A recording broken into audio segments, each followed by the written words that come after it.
Hey there, you are listening to episode 307, and I'm your host, Laura Lummer. I am very excited about this topic today because this is one of those things that all of a sudden everyone's talking to me about.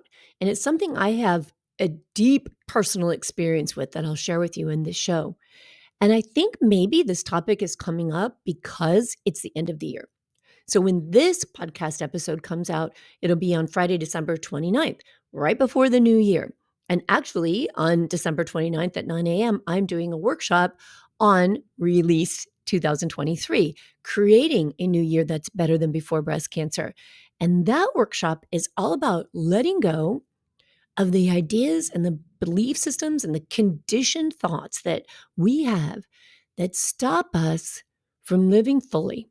And when I say living fully, I mean feeling like it's okay to do your life your way, feeling like it's okay to make the choices in your life that are fulfilling to you, feeling like it's okay to make a decision that might go against the grain. And here's what I've seen, and this is what we're going to talk about. So let me start off by sharing my story with you. When I first started coaching, I was working a full-time job, and I'd been working that job for many, many years. I was the head of a department. I made good money. I had great benefits. I'd been a single parent for a long time. And then even when I wasn't a single parent, I worked full time.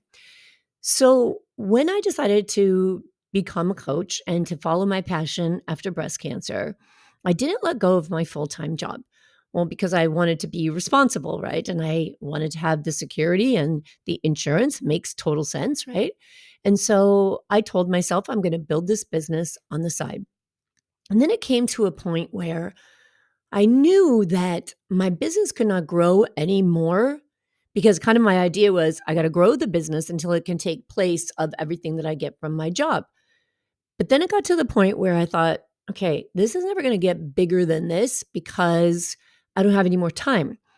And the time that's spent between living my life and working my full time job and doing my coaching business, it's just not going to work out. So there had to be this bridge, right? And I was thinking, I'm going to have to decide at some point to jump. And when I jump, there's going to be a big gap between what I'm leaving and what I have. And I'm going to have a very specific amount of time in which I'm going to have to create something to fill that gap, right? Because I needed to have a certain amount of money to bring in. And obviously, again, insurance was very important to me, as I'm sure you can all relate to. So I knew that I could not go back to the job I had. I knew that that job did not bring me joy and had not for a long time. It wasn't that it was bad or horrible or anything like that. And I'll tell you what, that makes it even harder to make a decision to change because we're told that it's not that bad. Anybody would want that job. Anybody would be grateful for what you have. And that's true. And I was grateful. But I also knew that it wasn't what I wanted for my future. It had served its purpose. And I was very grateful for the service and for the everything that that job had provided me and for the service that it provided. But I knew that it wasn't the direction for my future. And honestly, there's a question that I ask people most of the time when I start coaching them or when I meet them, why do you think you got cancer? And when I ask myself that question, that job is one of the reasons. There's several that come up for me, but that job is one of the reasons because not again that it was a bad job, it was a toxic environment, anything like that. I worked with great people. I worked for a good cause. It was in a nonprofit. I could do it in my sleep. I had built really the systems from the ground up. The problem was it was no longer fulfilling. It was stopping me from doing what I really loved. And every day that I spent long hours, I worked lots of hours, and I would say to myself, this job is killing me. I would say to my husband, every day I go into that office, I die a little bit. And I think I've shared that before on the podcast, but I'm sharing it again here because it's significant. And I know because I coach many women who share this with me. I coach many women who have taken a break from the jobs or even the life. Let's say that they're not working, but just kind of taken a break to go through their breast cancer treatment. And then on the other side of that treatment, or while they're going through it, they realize, hmm, the way I was living doesn't work for me anymore. But I don't know how to deal with that. I don't know how to change that. It's very scary to think of making a shift. Maybe they don't even have the tools to make that shift. And so what we lean into is being sick. What our mind takes us back to is this idea that if I'm sick, it's a reason to not go back to the things I used to do that I don't like to do. And I felt that, right? I felt like, okay, I was in treatment, and I'm speaking now about my second diagnosis in 2020. I was in treatment, and I'd known, I'd say probably for 3 years, that I needed to leave that job, that it was no longer serving me, that there was no joy in it for me, and yet there was a tremendous amount of security in it for me, and there's a lot of perceptions around what we're responsible when it comes to security, what we're responsible for, right? People might say, well, you can't leave, and that's so good, and you can't be without that. So I'm going to get into why I'm sharing all this with you in just a minute here. While I was going through treatment in 2020 for advanced stage 4 metastatic breast cancer, and I emphasize that because this was no joke, right? This wasn't a thing like, okay, my first diagnosis, which let me restate that. Breast cancer is never something to be taken lightly, but some diagnoses are very severe and life-threatening, and a stage 4 cancer diagnosis is something people die from. My first diagnosis was stage 2. We don't die from stage 2, right? Stage 2 can be treated. It's difficult to treat. There's all the trauma and all the things that go with breast cancer. It's challenging, but we don't die in stage 2. We die in stage 4. So I was facing a truly life-threatening situation, and yet these ingrained belief systems were so deep in me that even though I knew this was not contributing to my health, that I had something else I could turn to, I could lean to, that I had bridges that I could create that would allow me to live the life that I wanted in the way that I wanted and in the way that I believed would support my body's ability to heal. Because that's very important, because I truly believe negative emotions, toxic thoughts, and things that don't fill our hearts with joy, things that drain us of our energy when we do, those things are not supporting our ability to heal. They're not making us healthier. Emotions and emotional experiences and emotional energy have a tremendous impact on our body's ability to be healthy. Knowing all of this, I still felt like, uh-oh, I gotta show that I'm sick. Think about this. I gotta show I'm sick. I have advanced stage 4 cancer through my spine, through my ribs, through my pelvis, through my hips, through my shoulder blades, in my chest. I mean, what the heck, right? What the heck is going on? This is how powerful conditioned belief systems are. This is why I do workshops like Release, to help everyone understand that this shit is made up, right? It's all based on thoughts. And if we stop and we look at those thoughts and we look at the result they're creating in our life and we look at where they're limiting us and we learn the skills and the tools and the practice of letting go of those thoughts and releasing them, that is absolutely mandatory for creating space to live a better life. So as long as I had this thought, I have to show I'm sick. I was feeling tormented, right? Because on the one hand, I wanted to focus all my energy on healing. On the other hand, I didn't want to go back to this job, but I had the beliefs that I needed to go back. I needed to keep it. And I'm going to go into several different beliefs of why that happened and what I coach other women on, because this is very common. And so on the one hand, I felt very divided, as if I can't look healthy, right? So I'm waking up every day telling myself, what do I have to do today to support my body's ability to heal? I'm doing all the things that I tell myself, this is what my future healthy, healed version of myself would do. I want to look healthy. I want to look vibrant. I want to eat all the right things. I want to keep working out. This is one side of my focus. And then the other is, but the people at work, I need to look sick for them so that I have a reason to leave, so that I don't get judged, so that my choice is validated, right? Let that sink in for a sec. And I'm telling you, this was a challenge for me. I did a lot of coaching, a lot of self-coaching, a lot of reaching out to coaching, a lot of talking to people who are my champions and my support system, because it was literally terrifying for me. And at the same time, I literally felt split into, like my heart was split into. I want to heal and I have to prove I'm sick.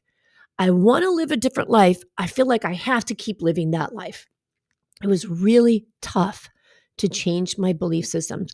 And the day that I made the phone call to my vice president of human resources to let her know I was not going to be coming back, oh my God, like just the stress of it all comes up for me, even as I think back about it. It was so hard for me to make that call because I was just cutting this tie that to me said, this is security. But I was making this leap into what I believed this is the life I want to live. So I made that call. And you know what, you guys? I picked up the phone 3 different times and hung it back up, making that call. I'm telling you, it was a struggle, and I had to talk myself through it because I was breaking through deeply conditioned belief systems. And I'm going to talk about some of those belief systems because I think that the reason why this specific situation has come up, I've lost count of how many times it's come up over the last 6 weeks with women that I'm coaching. I think it comes up because we're coming up on the new year. And when we come up on the new year, we think about what we want that year to look like. And if we want that year to look different than what it is now, and we know we've got to let go of some of the things that we have in our life now in order to create that, but the belief systems are so darn strong that we just feel this like wall, this iron wall, this metal wall drops inside of us. And at the idea of letting go of what we believe our expectations and judgments and stories, all of this type of stuff that we're supposed to do literally can make you nauseous just thinking about it. I know that's how it was for me. I sat down and I thought, what are the most common reasons that women tell me they can't make this change? Why is it that we feel like we use illness to validate a lifestyle choice? And how does that undermine our ability to focus on healing when our brain is saying, you got to prove to everybody you're sick. Make sure you prove to everybody you're sick so that the choices you make to live joyfully, so that those choices aren't judged, right? Think about that. It's wild, right? But there are some very common reasons that come up, and there are ones that I dealt with, and I'm going to share those with you. I want to walk you through them, and I want to offer you some mindset shifts in case you are in that position, in case you're in a place right now in your life where you know, I want to change something for 2024, something next week, something tomorrow has to be different. But I'm so afraid for all of these reasons I'm going to share with you to say this out loud, to own this, to embrace this, and to make this shift. Okay. So if you are a working person, I think that work culture and expectations and your own work ethic play a big part in this decision to change. As I shared with you, my work ethic was show up, right? Now, there's a big change in the culture of a lot of work environments over the last couple of decades. But when I was growing up in the work environment, when I was building a career, you showed up no matter what, right? Now, if we're sick, people are like, don't come to work, you're sick. But when I was younger and building my career and, had my eye on the brass ring that I wanted to achieve, you showed up no matter what, right? Didn't matter if you were sick, didn't matter if you were tired, didn't matter if you were exhausted, nothing mattered. You kept showing up. And it was how much you show up, how many hours you put in, and how hard you work weighed very heavily on being promoted. So that became a part of my belief system. Right? You show up no matter what. You don't call in sick. And I mean, this was something back from when I was, 13, 14 years old that my parents ingrained in me. Like, no matter what, you don't call out. You made a commitment to go to work, you show up at work. So that was my personal belief system. Then I worked in an environment where the majority of employees were female. And I have to tell you that I've worked in some different environments.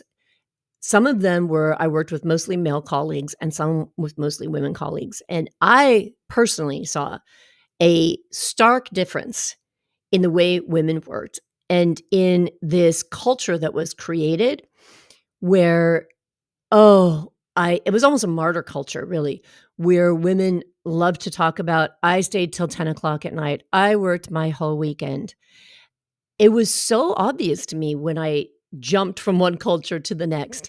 And actually, at the last place that I worked, we created a committee to address this kind of passive aggressive and self-sabotaging behavior and ideas that were happening in the work environment because it was so obvious that that's what was going on. So when you're working in an environment like that, you have a culture like that, and you have what you believe is a work ethic that says to you, you give it all no matter what. That can translate into self-sabotage. That can translate into, I have to have a reason to take care of myself. If I know that this job doesn't work for me, if I know that the environment is not what I want, the whole energy about all of it, and even what I'm doing is not working, it's not something I want in my life, that for some reason isn't enough for us. Right? Our own commitment to ourself and acknowledging to ourselves, this doesn't work for me. That should be enough. It really should, right? Because it's your life and you get to decide. But because we have all these beliefs that we bought into, and I said a minute ago, they're made up, right? But they come for good reason, right? My parents were born in the 1940s. Their parents were born in the early 1900s. And those people had to work hard and long to live and survive, right? So, of course, my great grandparents who escaped during the First World War came over to the United States. They were immigrants from Europe and they taught their kids, you got to work hard, right? Everybody worked really hard and it made sense because they had to. I'm not saying that we don't have to work hard now, but the idea of not working and just taking care of yourself, that didn't happen in their generations, right? Even as I was saying, when I was growing up, there was still this sick. Okay. How sick are you? How high is your fever? Hey, can't you just come in for a couple of hours and take a nap later? And I'm serious. I mean, those are things that were said in the work environment. It didn't matter. You just showed up. So we just didn't get this idea or this conditioning that taking care of yourself is important. And I don't mean don't have a good work ethic. I feel like I have a good work ethic, but I understand that if I don't take care of myself, a work ethic doesn't mean crap.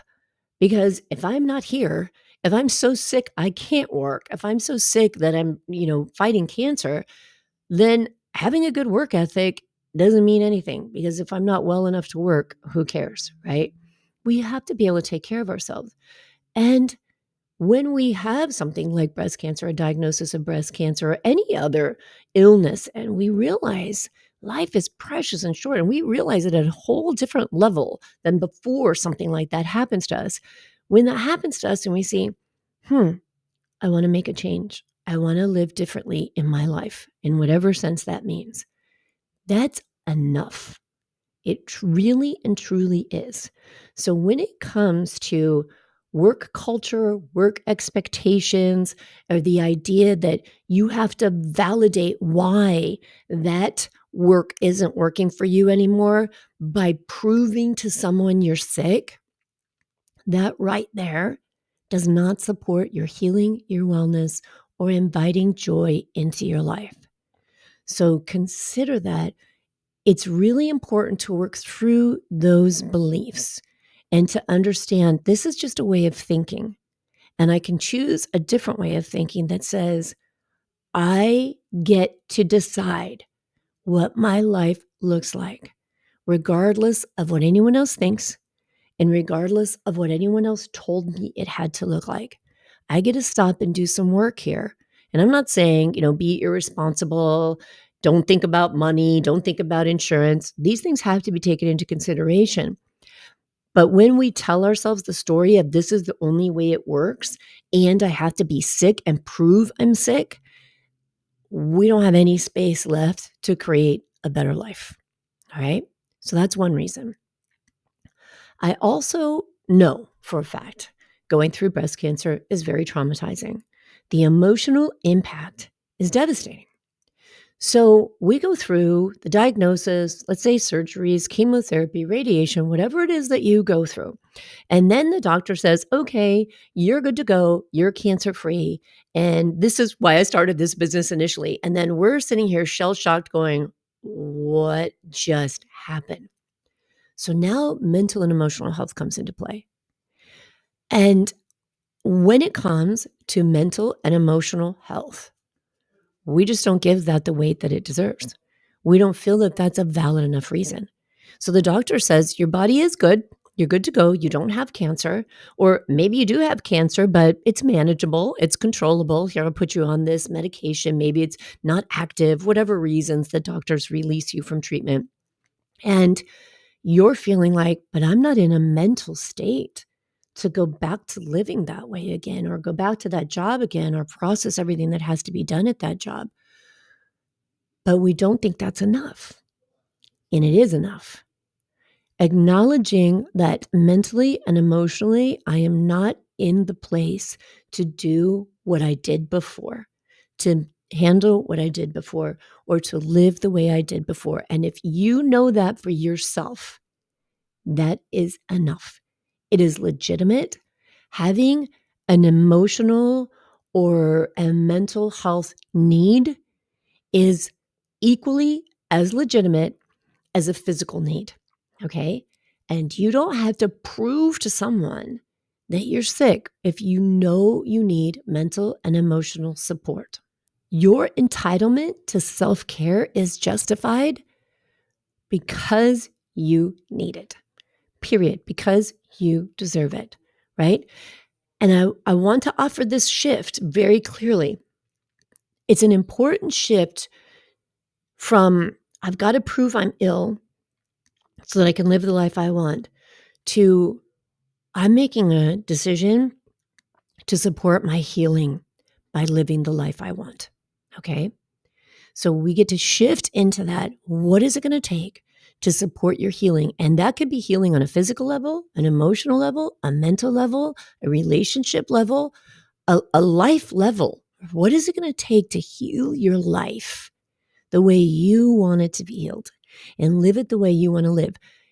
You get to make that decision, and you do not need a physical illness to validate that decision.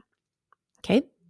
Another reason that I hear, and definitely something that I had to process when faced with the desire to make a change and the responsibility of making a decision to make that change happen, is being perceived as weak, especially if the environment is something like what I described to you before. If your work culture, if your family culture, if it's, high performance and very competitive, and a lot of people are like, they just push, push, push, push, push, right?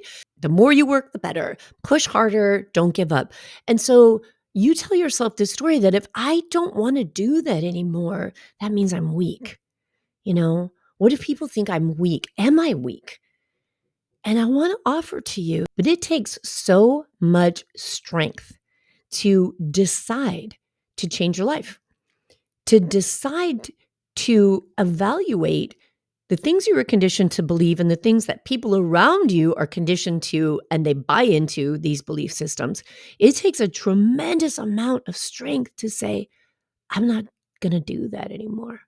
I'm not going that route anymore.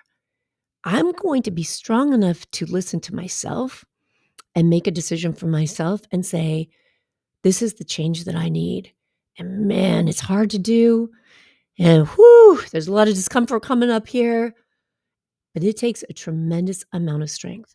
And so if you see yourself as weak, if you tell yourself this story, like, I should be able to do that, I should be able to go back, I want to give you a different perspective and ask yourself, why do you say that? Why should we always go back to something that was? Just to explore that for yourself. Why is that? What is the belief system behind it? Why is it that we can't one day in our life realize, I want a change? And I decided now I want my life to look differently. And I'm going to give myself permission to create that life. What is your story about that? Ask yourself that. Why is it not okay to embrace that change? You deserve happiness. You are worthy of happiness. Your desire to create something that gives you happiness is the only thing you need to validate your desire for change. That's it. Okay. Another thing that I see and I perceive, and I think this is kind of a thread in the things that I've been discussing here, is just a really misunderstanding about self-care and why self-care is important. Why it's not some frivolous take a bubble bath, get a massage, and you don't need an excuse to take care of yourself. We get to take care of ourselves because we deserve to take care of ourselves. We deserve to support our mental and emotional well-being. We definitely deserve to take care of our physical health. We don't have to have an excuse to create time for ourselves to go get a massage if you want. We don't have to have an excuse or have our yoga class or our gym time be the last priority in life. We miscategorize, maybe is the right way to say it, self-care. We don't understand that self-care is literally like that rule they give you on the airplane where you give yourself oxygen first. That if you want to have a long, healthy, productive, joyful life, you've got to take care of yourself. You've got to take care of yourself first. And I do not mean that in the way that people perceive it as selfishness. I want to remind you, selfishness means taking care of yourself at a cost to someone else, at a detriment to someone else. Self-care means you're taking care of yourself for the benefit of you and all of those that love you, so that you don't show up as someone who's depleted and short-tempered and exhausted and never able to fully engage and be joyful with the people around you. You take care of yourself so that you get to love your life and you get to show up as someone who's taken the time to recharge and who can be present with other people and who can set that example of self-love and kindness. So I think that self-care sometimes is perceived as this bougie thing that you need to have an excuse for, when it's really a priority in life. It's an inherent priority. You've got to care for yourself, and you deserve to care for yourself. So I ask you to stop and think about the way you're caring for yourself now, the way you're telling yourself you want to care for yourself in the upcoming year, that future version of you, that future life you want to live. And are you stopping yourself from moving in that direction because you don't believe that your internal need for change is socially valid? Okay, really consider that. Think about what that means to you. And honestly, I'm not joking when I say get out a pencil and piece of paper and write down the judgments you're afraid of, other people's perceptions you're afraid of, and see how powerful the need for social validation is in stopping you from living the life you want to live. These are all based on deeply internalized beliefs. And I mean internalized beliefs that have come from some of the examples I gave, from our great grandparents to our grandparents to our parents to us, from work environments we grew up in, from the way friends work, from maybe being surrounded by type A personalities. We see things, we perceive things, and we say, oh, that's the way I'm supposed to be. But it's just a thought. And if one of your thoughts is the only valid reason for changing my life is that something's horrible or that I'm sick, right? That I've got to be sick, because that's what attracts more illness, right? We keep ourselves from stepping into healing, from stepping into vibrancy, from stepping into just complete joy and purpose and living the life we love If we say, I'm not allowed to do that, I have to be in the rat race. I have to be doing what other people think I should be doing. Otherwise, I'm going to get judged, right? This is what coaching and self coaching is all about, this fear of other people's thoughts, this fear of repercussions. What if you go through treatment and your doctor releases you and you're not ready to go back and you say, I do like that job and I do like what I do and I do like the people I work with, but I'm just not ready yet. Emotionally, I'm not ready yet. Do we have a belief that someone else will perceive you as being weak, that someone else will judge you for that, and that if they do so, you'll be passed over for promotions, for opportunities, for benefits, for anything of that nature? And if you do have that belief, I want to offer you this. Is that really the environment you want to be in? Is it the environment you think it is? If caring for yourself is something you feel will be a detriment to your job or to your career or to your relationship, really think about that. What makes something right for you? What makes something good for you? What makes something fit for you? And I'm asking you those questions so that you ask them of yourself. What makes something right for you?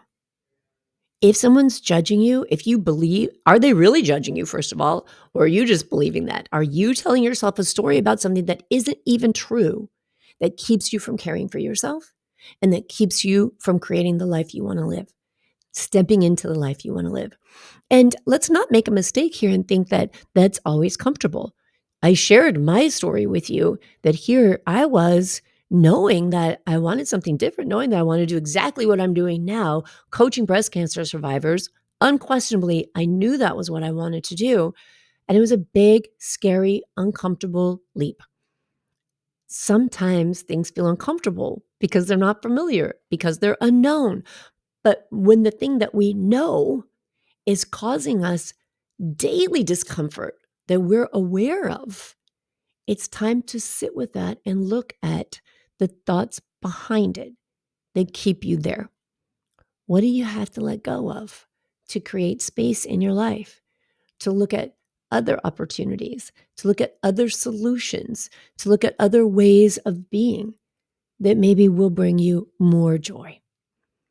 I hope that that helps you. Some good questions here to ask yourself and to explore and to remember that all these things, all these thoughts and fears about perceptions from other people, or all of these thoughts about violating what you've always held as a belief system, if you stop and you really think about them and you realize somebody made that up and you can make up something else that serves you better. I'd love to hear what you think about that. And I'd love to hear what you want to do for yourself, or even what you need to overcome, what holds you back. So you can find me on Instagram and Facebook as the Breast Cancer Recovery Coach. You can DM me. You can join my free Facebook group, the Breast Cancer Recovery Group, or you can come and work with me in the Better Than Before Breast Cancer Life Coaching membership, where we work on all the stuff, letting go of all the things that keep us from living a life that's better than before breast cancer, because that is what we deserve. And I'm 100% confident in that. All right, my friends, I'm wishing you the happiest and safest of New Year's, and I'll talk to you soon. Take care.